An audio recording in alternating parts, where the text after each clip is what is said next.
Angie was able to put some words together here. And the reason why I'm doing it is because I'll be able to get through it, but I'm not sure that's going to be the case with what you wrote. But let's give it a go. February 5th, 1995 started out great with with brunch with friends celebrating a birthday. From there, we drove to West Van for a baby shower our Tante Erica and Uncle Hans had planned for us. Well, much to our surprise, I came home from the baby shower with a baby. My water broke at the shower, and Zachary Cole Levasseur made his entrance 3 hours later at Royal Columbian Hospital. After 3 days in an isolate on O2 for an air pocket between his lungs, he was finally able to be held. We were absolutely elated, as every parent knows. Zachary was a bundle of joy and laughs. 20 months later, Heidi Levasseur made her entrance, and 26 months after that, Nakaya made his entrance. Our family was now complete. Grandparents were Ruth and Siegfried Berg, and Margaret and Ronald Haberfield. They were overjoyed with their first grandchild on both sides.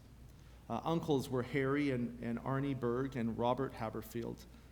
Zach is predeceased by his grandfather, Ronald Haberfield, in 1998, his uncle Harry Berg in 2009, and his grandfather, Siegfried Berg, in 2015.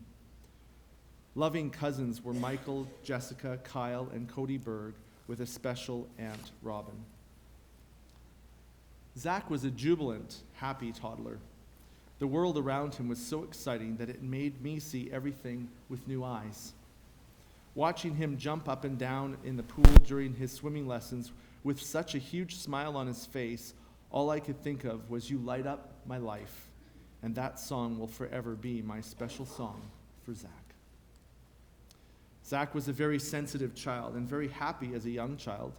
He excelled in school with minimal effort. He loved to spend time with his friends with sleepovers and was especially close to his cousin Cody growing up. At the age of 11, Zach joined the Maple Ridge Football League. All 72 pounds of him eventually excelled in the sport, and he was awarded 2 trophies at the end of the season. A lot of anxiety was exhibited before games and even practices, which Dad was very good at pushing Zach through that. By the beginning of the next season, after the break, his anxiety had reached a point where he couldn't continue in the sport, even though he was signed up for it. He went on to join a ball hockey for quite a few years and excelled in that also. He took the game very seriously and worked extremely hard. Dad was coach for years, and they enjoyed many years of bonding over hockey. One time I was at one of the games and overheard the parents behind me talking about Zach and what a good player he was. And one of them said, "Yeah, he's the coach's kid." My heart just beamed with pride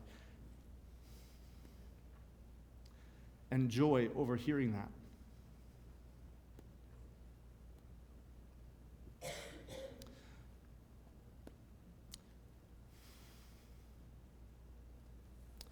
He also loved snowboarding, and we get seasons family passes at the local mountains that we enjoyed together as a family. They were some of our favorite times.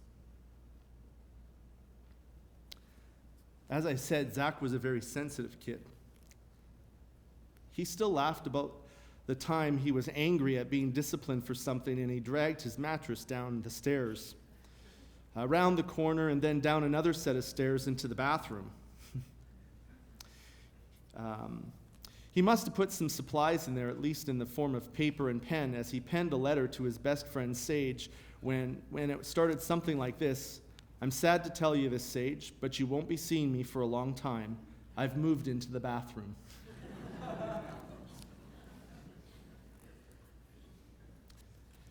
He shoved the note under the door and asked me to give it to Sage the next day at school. Now, keeping in mind, this was not just a single mattress, but a double one. And the bathroom was quite small, so I don't know how he planned to sleep on a vertical mattress. Oh, the comical memories that we have of our children. Zach had several loves in his short life, the first being a beautiful girl named Christina, who he swooned over in the early primary years. He would write letters to her professing his love and how he missed her when she was away from school. The next love was a lovely girl named Paula in grade 5.